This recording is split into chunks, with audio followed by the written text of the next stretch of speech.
咁隨住 AI 做到嘅工作越嚟越多，有跨國投資銀行估計 AI 有可能取代全球18%嘅工作崗位。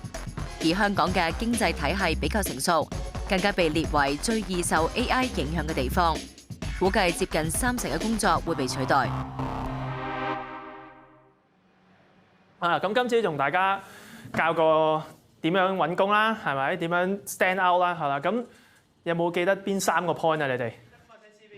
袁憶婷幾年前開辦課程幫學員轉行，投身資訊科技行業。呢日佢嚟到教一班學員求職技巧。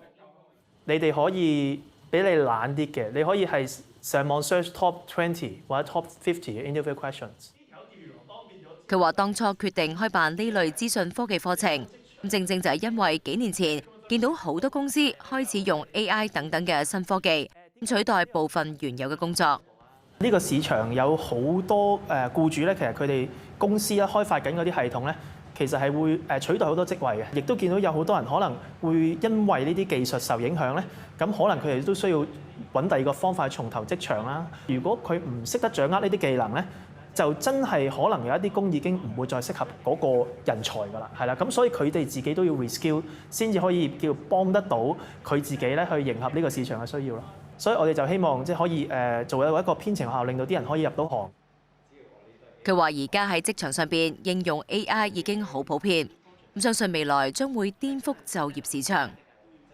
例如啦，如果你係做 admin 嘅，你係做 HR 嘅，咁如果你以前嘅工作就係可能不停都係做一啲我哋叫hard copy 嘅一啲文件啊，或者將一啲文件入落機啊呢啲咧，咁呢啲其實係 AI 做得最好嘅地方嚟嘅。咁如果呢一啲職位咧就一定會大量地消失嘅，可能咧以後一個 admin 嘅同事，佢可能都要識得做一啲 automation，擺咗入去 AI 入面咧，已經分唔到佢究竟係一個